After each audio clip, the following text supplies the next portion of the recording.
Hello दोस्तों, आज आपको एक मैं महत्वपूर्ण टॉपिक रक्त समूह का निर्धारण कैसे करते हैं उसके बारे में बताऊंगा।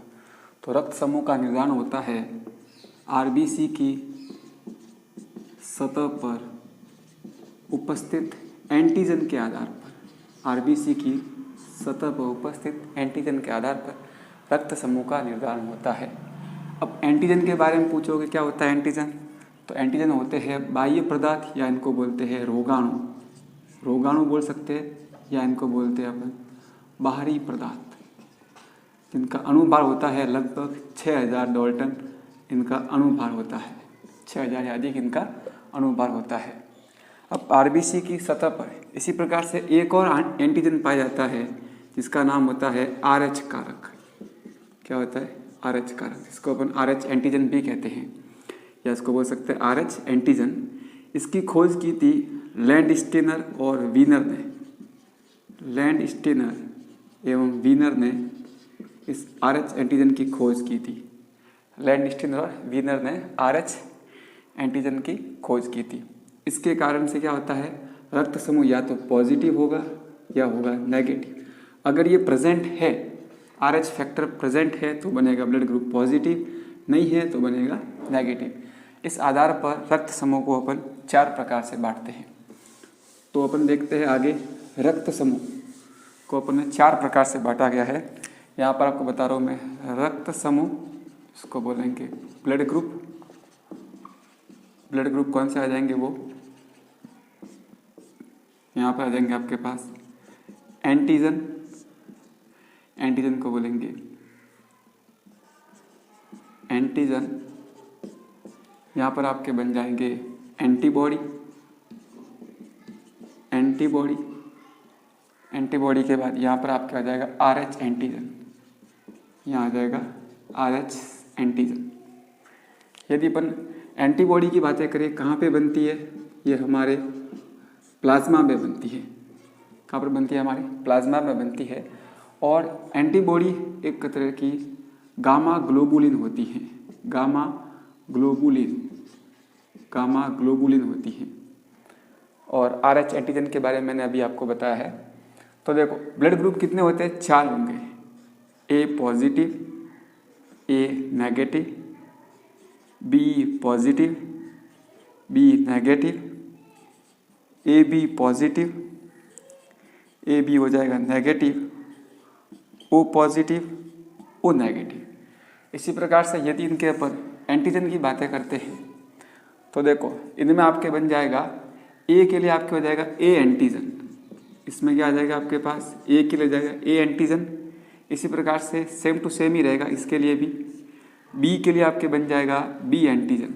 बी के लिए हो जाएगा आपके पास B antigen. As it is same to same रहेगा। इसी प्रकार से ए बी में आपके हो जाएगा ए एवं बी एंटीजन। कौन सा आ जाएगा? ए एवं बी एंटीजन हो जाएंगे। और ए बी में as it is same to same रहेंगे। ओ के अंदर आप देखोगे तो ओ में दोनों होते हैं अनुपस्थित। ए एवं बी दोनों कैसे हो जाएंगे? एब्सेंट। दोनों कैसे होते हैं? एब्सेंट होते हैं। ओ ब्लड ग्रुप के अंदर ए और बी दोनों प्रकार के एंटीजन नहीं पाए जाते हैं। और एंटीजन के जस्ट अपोजिट हमारे प्लाज्मा में बनती है एंटीबॉडी। अगर ए दे रखा है एंटीजन तो इसकी उल्टी बी हमारे बॉडी के अंदर बनेगी एंटीबॉडी। क्या बन जाएगी आपके पास? B antibody. इसी प्रकार से एज इट इज यहाँ पर भी सेम बनेगा बी एंटीबॉडी। बी एंटीजन का उल्टा क्या था? यहाँ पर आपके बॉडी बनेगी ए एंटीबॉडी। क्या बनेगी? A antibody. As it is same to same उल्टा हो जाएगा। यहाँ पर दे रखा है ए बी एंटीजन है तो यहाँ पर दोनों ही हो जाएंगे absent. A and B antibody दोनों कैसे हो जाएंगे? एब्सेंट, नहीं पाए जाएंगे। और ए बी दे रखा था एंटीजन, एब्सेंट था, तो इसमें क्या होंगे? A and B antibody present होगी। ए और बी एंटीबॉडी प्रेजेंट होगी, बाकी में सेम टू सेम ही रहेगा। इस प्रकार से एंटीबॉडी क्या होती है इसके बारे में देखा। अब अगला अपन देखते हैं, एंटीजन के बाद अपन देखते हैं एंटीजन अगर प्रेजेंट है, एंटीजन प्रेजेंट होगा तो बन जाएगा आपके पास पॉजिटिव। एंटीजन क्या होगा? प्रेजेंट है। आरएच एंटीजन प्रेजेंट तो पॉजिटिव, नहीं है नेगेटिव। आरएच प्रेजेंट है तो पॉजिटिव, नहीं है तो नेगेटिव। प्रेजेंट है तो पॉजिटिव, नहीं है तो नेगेटिव, प्रेजेंट है तो पॉजिटिव, नहीं है तो नेगेटिव। इस प्रकार से RH एंटीजन के बारे में हो जाएगा। ठीक है, तो ये आपको हो जाएंगे 4 प्रकार के रक्त समूह। A प्रकार का रक्त समूह, इसी प्रकार से B प्रकार का रक्त समूह, इसी प्रकार से AB प्रकार का रक्त समूह, और यहाँ पर हो जाएगा आपके पास O प्रकार के 4 रक्त समूह बनते हैं। इसके बाद और देखते हैं इन रक्त समूहों की खोज किसने की थी। जैसे कि रक्त समूहों की खोज किसने की थी, तो उसके बारे में बनेगा आपके रक्त समूहों की खोज किसने की थी, तो आपके बन जाएगा A रक्त समूह, B रक्त समूह और O रक्त समूह। कौन कौन से? A, B और O। इन तीनों की खोज की थी कॉल लैंडस्टीनर ने। इनकी खोज किसने की थी? Call Landsteiner. A, B and O blood group is discovered by Carl Landsteiner in 1901 के अंदर की खोज की थी कॉल लैंडस्टीनर द्वारा। इसी प्रकार से यदि अपन AB ब्लड ग्रुप की बातें करते हैं, AB ब्लड ग्रुप, तो AB ब्लड ग्रुप की खोज की थी, AB ब्लड ग्रुप की खोज की थी, उनका नाम था डी कॉस्टेलो और स्टर्ली। डी कॉस्टेलो एवं स्टर्ली नामक वैज्ञानिकों ने किसकी की थी? AB ब्लड ग्रुप की। ध्यान रखना, ABO की खोज की थी कॉल लैंडस्टीनर ने और AB की खोज की थी डी कॉस्टेलो और स्टर्ली ने। इसी प्रकार से अगर अपन देखते हैं RH एंटीजन, RH एंटीजन की खोज किसने की? तो RH एंटीजन की खोज की थी, उनका नाम था कॉल लैंडस्टीनर, कॉल लैंडस्टीनर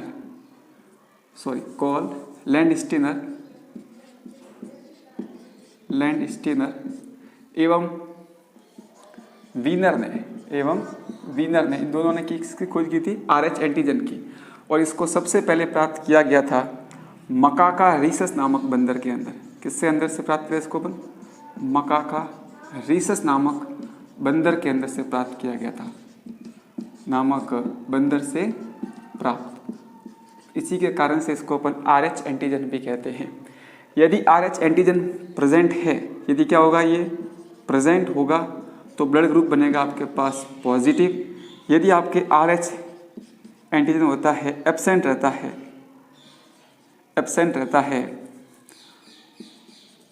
रहता है तो ब्लड ग्रुप आपके बन जाएगा नेगेटिव, ब्लड ग्रुप के अंदर हो जाएगा।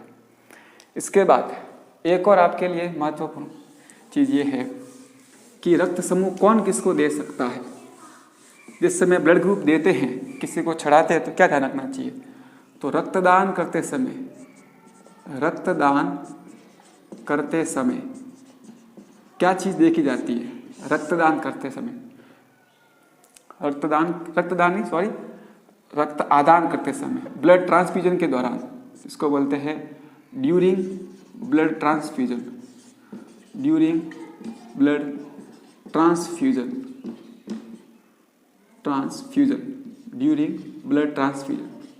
जब क्या हो, किसी व्यक्ति में रुधिर चढ़ा रहे हैं, तो किन बातों का अपन को विशेष तौर से ध्यान रखना चाहिए? तो देखो, एक तो देना चाहिए रक्तदाता का तो देखना चाहिए अपन को एंटीजन। क्या देखना चाहिए? एंटीजन मैच करना चाहिए। और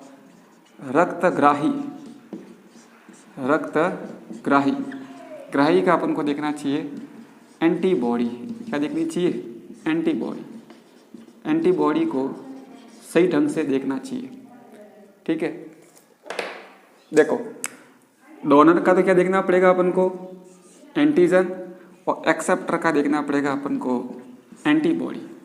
यानी कि कभी भी ऐसा नहीं होना चाहिए कि ए एंटीजन को ए एंटीबॉडी, बी एंटीजन वाले को बी एंटीबॉडी छड़ी तो फिर प्रॉब्लम हो जाएगी। यानी कि इनके एंटीजन ए है, ए एंटीजन मतलब क्या आ जाएगा? ए ब्लड ग्रुप, तो उसमें आपको ये एंटीबॉडी नहीं जानी चाहिए। ऐसा होगा तो रक्त समूह आपके उल्टा बन जाएगा। फिर अपन देखते हैं, इसके बाद अपन देखते हैं आगे, वो आपके बन जाएगा रक्तदान। अब अपने पढ़े होंगे, इसमें आपके O आता है, O नेगेटिव को बोलते हैं सर्वदाता समूह। क्या बोलते हैं इसको अपन? सर्वदाता समूह बोलते हैं। यूनिवर्सल डोनर, सर्वदाता। और O माइनस आपके AB पॉजिटिव को बोलेंगे, AB पॉजिटिव को बोलते हैं सर्वग्राही समूह, सर्वग्राही समूह, जिसको बोलते हैं अपन यूनिवर्सल एक्सेप्टर, यूनिवर्सल एक्सेप्टर कहते हैं, सर्वदाता समूह और सर्वग्राही समूह। अब देखो होता क्या है, जैसे कि आपको किसका ध्यान देना, पॉजिटिव नेगेटिव, ये तो आपके हो गया, ठीक है। अब RH फैक्टर होता है, RH फैक्टर के अंदर सबसे बड़ी बात, RH पॉजिटिव वाला पॉजिटिव वाले को दे सकता है, क्या कर सकता है, RH पॉजिटिव वाला, RH पॉजिटिव रक्त समूह वाला RH पॉजिटिव वाले को दे सकता है, लेकिन RH पॉजिटिव वाला RH नेगेटिव वाले को नहीं दे सकता है। RH पॉजिटिव रक्त समूह वाला RH पॉजिटिव वाले को दे सकता है, लेकिन RH नेगेटिव वाले को नहीं दे सकता है। ठीक इसी प्रकार से अगला आपके बन जाएगा RH नेगेटिव रक्त समूह है, RH नेगेटिव रक्त समूह वाला आपके RH पॉजिटिव वाले को भी देगा और RH नेगेटिव वाले को भी देगा। मेरे ख्याल से आपको समझ में आ रहा होगा, जिसके RH पॉजिटिव दे रखा है, पॉजिटिव वाला केवल पॉजिटिव को दे सकता है, नेगेटिव को नहीं दे सकता है। इसी प्रकार से RH नेगेटिव वाला रक्त समूह है तो RH पॉजिटिव को दे सकता है, साथ साथ में RH नेगेटिव को भी दे सकता है। देखो RH पॉजिटिव को ब्लड दे सकता है, लेकिन RH नेगेटिव को नहीं। लेकिन RH नेगेटिव की बातें करते हैं तो ये पॉजिटिव को भी देता है और RH नेगेटिव को भी देता है। इसी प्रकार से अगर मैं आपको बोलूँ O पॉजिटिव वाला क्या O नेगेटिव को देगा, या O नेगेटिव वाला O पॉजिटिव को देगा, A पॉजिटिव वाला A पॉजिटिव को देगा, A नेगेटिव वाला क्या A पॉजिटिव को देगा। ये कुछ मैंने कंडीशन दे रखी है, या एक और दे रखी है, अब मान लो कि A पॉजिटिव वाला क्या A नेगेटिव को देगा, ठीक है। ये आपको अलग अलग टर्म्स दे रखी है, इन्हीं को देखकर बताना है। जैसे कि देखो RH पॉजिटिव नेगेटिव को नहीं देगा, यानी कि ये तो पॉसिबल नहीं है, पॉजिटिव नेगेटिव नहीं देगा, पॉजिटिव नेगेटिव को नहीं देगा, नेगेटिव पॉजिटिव को दे रहा है, यानी यस ये हो सकता है, पॉजिटिव पॉजिटिव को डेफिनेटली देगा और नेगेटिव पॉजिटिव को देगा, ये आपके बन जाएंगे। इसी प्रकार से अपन देखते हैं RH एंटीजन होते हैं, RH एंटीजन ये कुल 5 प्रकार के होते हैं। कितने होते हैं? 5 प्रकार के होते हैं। कौन कौन से बनेंगे? एक तो हो जाएगा आपके पास RH-D, एक बन जाएगा RH कैपिटल E, एक RH small e, RH capital C और RH स्मॉल c, ये 5 प्रकार के एंटीजन होते हैं। इसके बाद RH की कुल संख्या होती है, RH पॉजिटिव होते हैं, कुल ब्लड ग्रुप के 85% RH पॉजिटिव के होते हैं, रेस्ट RH नेगेटिव करेंगे, यानी कि approximately 15% RH negative blood group वाले के होते हैं। इसके अलावा एक और मतलब हो सकता है चीज़, वो है कि जैविक रूप से कौन सा विवाह निषेध है, जैविक रूप से कौन सा विवाह निषेध है, जैविक रूप से निषेध विवाह, यानी कि बायोलॉजिकली ये विवाह नहीं करना चाहिए। कौन सा? कि देखो यदि आपके नर, जिसको बोलते हैं मेल, आपके हो नेगेटिव, कैसा हो मेल नेगेटिव हो, और फीमेल मादा आपके पॉजिटिव हो, कैसी हो पॉजिटिव, तो ऐसा विवाह नहीं करना चाहिए, बायोलॉजिकली ऐसा विवाह नहीं करना चाहिए। इसके बारे में देखते हैं क्यों नहीं करना चाहिए। देखो एक रोग होता है जिसको बोलते हैं इरिथ्रोब्लास्टोसिस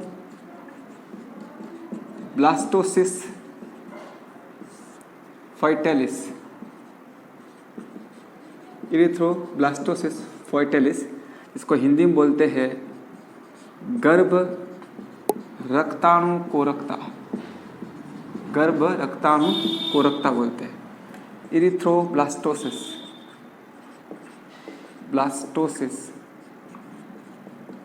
फॉइटेलिस। ये रोग क्या होता है? देखो ये क्या होगा, जब क्या होगा, अगर माता दे रखी हो आपके पास, माता, यदि माता कैसी हो, RH नेगेटिव, कैसी हो, नेगेटिव, और इसके गर्भ में शिशु दे रखा है, इसके एम्ब्रियो में जो भी दे रखा है, बच्चा दे रखा है, वो दे रखा है RH पॉजिटिव ब्लड ग्रुप का। कैसा आ रहा है, RH पॉजिटिव ब्लड ग्रुप का बनेगा। तो क्या होगा, प्रथम प्रसव के समय, प्रथम प्रसव के समय जब क्या होगी, फर्स्ट डिलीवरी होगी, तो RH पॉजिटिव नेगेटिव आपस में क्रिया करने पर, इनके आपस में क्रिया करने पर माता के शरीर में, माता के शरीर में आपके बन जाएगा एक एंटीबॉडी बनेगी। क्या बनेगी, एंटीबॉडी, इसको बोलते हैं RH एंटीबॉडी का निर्माण होगा। प्रथम प्रसव में तो बच्चा सुरक्षित रहेगा, कोई प्रॉब्लम नहीं आएगी, लेकिन जब क्या होगा, आपके पास सेकेंड डिलीवरी होगी, द्वितीय प्रसव में क्या होगा, फिर से कंडीशन यही बन रही है, यानी कि माँ फिर से दे रखी है RH नेगेटिव, बच्चा फिर से दे रखा है RH पॉजिटिव दे रखी है। माता RH नेगेटिव है, बच्चा RH पॉजिटिव है। उस स्थिति में क्या होगा, माता के जो शरीर के अंदर एंटीबॉडी बनी थी, माता के शरीर में जो भी एंटीबॉडी बनी थी, वो एंटीबॉडी सीधी बच्चे के RH पॉजिटिव बच्चे से क्रिया करेगी और बच्चे को गर्भ के अंदर ही मार देगी। फिर भी अगर बच्चा जिंदा रहता है तो वो हेपेटाइटिस से ग्रसित होगा। उस स्थिति में क्या होगा, बच्चा मर जाएगा या हेपेटाइटिस रोग होगा। ठीक है, अब इसका इलाज क्या है, जो ये जो बनता है बच्चा मरता है, इसी को बोलते हैं इरेथ्रोब्लास्टोसिस फर्टिलिस। और इसका उपचार क्या है, इसका उपचार यह है कि प्रथम प्रसव के 24 घंटे पहले, प्रथम प्रसव के 24 घंटे पहले एंटी डी टीका लगाना चाहिए। कौन सा टीका, एंटी डी टीका लगाना चाहिए, जिसे अपन क्या बोलते हैं, एंटी डी टीके को रोहगम एंटीबॉडी बोलते हैं। क्या बोलते हैं इसको अपन, रोहगम एंटीबॉडी प्रतिरक्षी कहते हैं, रोहगम एंटीबॉडी कहते हैं। इस प्रकार से इरेथ्रोब्लास्टोसिस फर्टिलिस होता है। और RH फैक्टर का अपन क्या कर सकते हैं, तो RH फैक्टर का अपन उपयोग करते हैं, RH फैक्टर का अपन उपयोग करोगे, अगला आपके बन जाएगा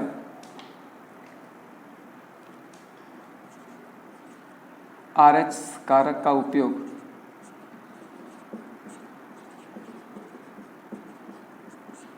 एक आपके बन जाएगा कि कोई बच्चा अगर पॉजिटिव है नेगेटिव है उसके बारे में ज्ञात करना हो तो याद करेंगे। देखो, यदि माता आपके बनेगी, माता पिता, याद दे रखी है, इसकी संतान दे रखी है, माता पिता और संतान दे रखी है। यदि माता पॉजिटिव है, पिता पॉजिटिव है, तो बच्चा कैसा होगा, पॉजिटिव। यदि माता नेगेटिव है, पिता नेगेटिव है, तो बच्चा भी कैसा होगा, नेगेटिव। यदि माता पॉजिटिव है, पिता नेगेटिव, या माता नेगेटिव है, पिता पॉजिटिव है, उस केस में पॉजिटिव RH पॉजिटिव बच्चा होने की संभावना ज़्यादा रहती है। यानी RH पॉजिटिव की संभावना कैसी रहेगी, पॉसिबिलिटी ऑफ RH पॉजिटिव की ज़्यादा रहती है। तो ये आपको जाएगा RH कारक, इसका अपन उपयोग करके मतलब वंशागति का अपन हेरिडिटी के रूप में करते हैं। RH का उपयोग अपन किस में करते हैं, वंशागति के रूप में इसका अपन उपयोग करते हैं। एक और इसके बाद इम्पोर्टेंट वो है आपके पास रक्ताधान, क्या दे रखी है, रक्ताधान, इसको बोलते हैं ब्लड ट्रांसफ्यूजन, रक्ताधान, इसको बोलते हैं ब्लड ट्रांसफ्यूजन, ब्लड ट्रांसफ्यूजन।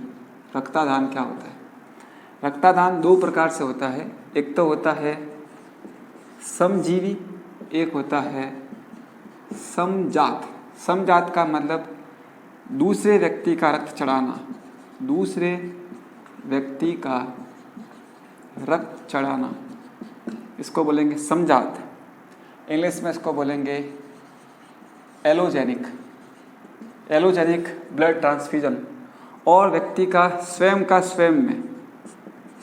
रक्त स्वयं में चढ़ाते हैं, स्वयं का रक्त स्वयं में चढ़ाना, उसको बोलेंगे अपन समजीवी, इसको बोलेंगे ऑटोजेनिक। क्या हो जाएगा? ऑटोजेनिक बन जाएगा। इसी प्रकार से और आपके बन जाएगा, ये सबसे पहले रक्तदान को किसने किया था? सर्वप्रथम रक्तदान को किसने किया था? तो रक्तदान के बारे में सर्वप्रथम बताया था doctor Jean Baptiste. Doctor Jean Baptiste Denis ने सर्वप्रथम रक्तदान के बारे में बताया था। और कब किया था इन्होंने ये? सबसे पहले 15 जून 1667 में एक 15 साल का लड़का था। कितना था? 15 साल के लड़के के अंदर, लड़के में भेड़ का खून, ब्लड ऑफ शीप सबसे पहले चढ़ाया था। किसने? डॉक्टर जीन बैप्टिस्ट ने। तो ये आपके हो गया अभी RH फैक्टर क्या होते हैं, इरिथ्रोब्लास्टोसिस फॉइटेलिस, रक्तदान कैसे होता है। ठीक है, तो अपन ने संपूर्ण ब्लड के बारे में जानकारी दे दी। आशा किया जाता है कि आपको वीडियो अच्छा लगा होगा। यदि वीडियो अच्छा लगा है तो शेयर करें, लाइक करें और मेरे चैनल को सब्सक्राइब करें।